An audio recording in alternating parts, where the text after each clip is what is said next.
S1 Administrasi Bisnis. Di sini saya akan menjelaskan tentang tugas logika yang menjelaskan tentang term dan logical fallacy.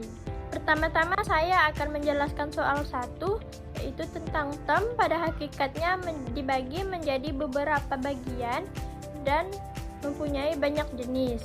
Term sendiri mempunyai arti suatu himpunan cerita. Berikut adalah 3 jenis term yang akan saya jelaskan. Yang pertama adalah term singular. Term singular ini tidak tegas menunjukkan suatu individu, barang, atau golongan tertentu yang bersifat spesifik. Contohnya, Dian, saya sendiri, orang itu, desa itu, dan sebagainya. Jenis term yang kedua adalah term partikular.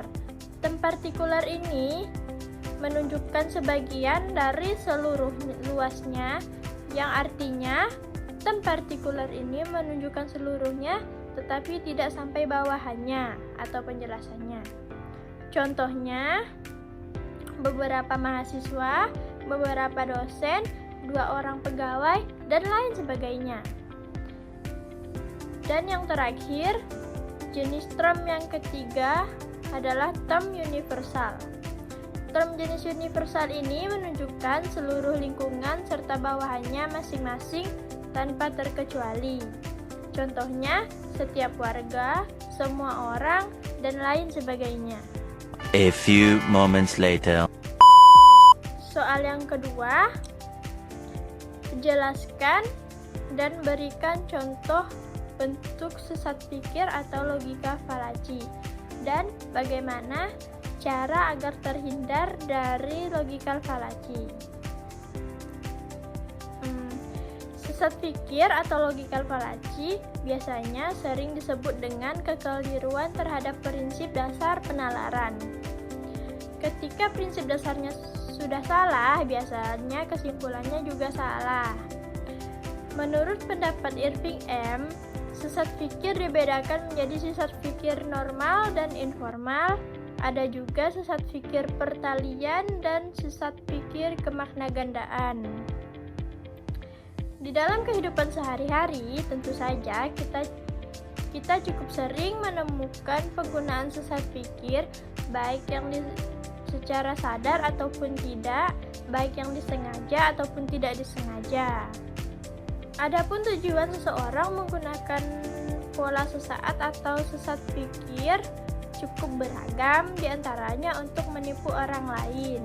Pembelajaran logical fallacy ini sangat penting jika kita mempunyai niat untuk membangun usaha agar tidak mudah ditipu daya oleh orang yang berusaha menipu usaha kita dan merugikan usaha kita. Menurut para ahli, sesat pikir dibagi menjadi 3 bagian. Yang pertama adalah sesat pikir formal.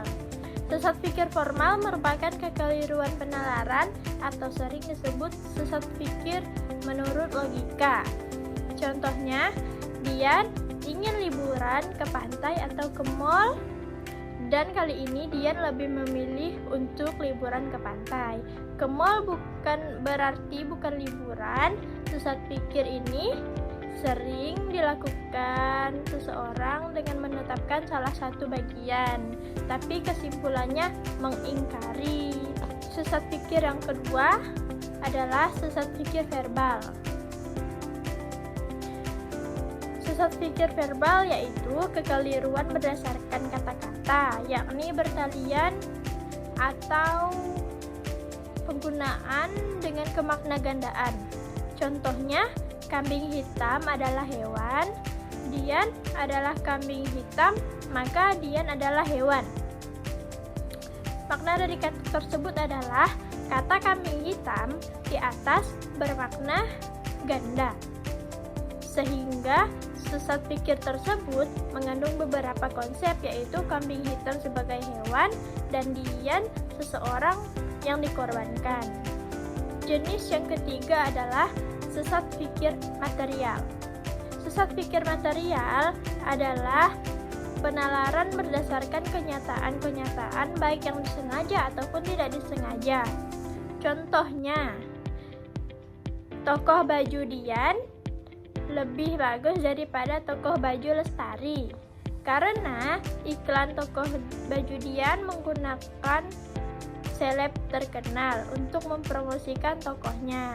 Saya juga akan menjelaskan beberapa cara agar terhindar dari logical fallacy, yaitu yang pertama adalah membuat poin-poin yang penting yang akan disampaikan sebelum menyampaikan argumen. Yang kedua, mempelajari jenis-jenis logical fallacy agar terhindar dari tipuan orang lain. Dan yang terakhir, melakukan pengecekan ulang atau memastikan kembali orang lain terkait kebenarannya. Sekian penjelasan tentang term dan logical fallacy dari saya. Saya Dian Lestari mengucapkan terima kasih. Assalamualaikum warahmatullahi wabarakatuh.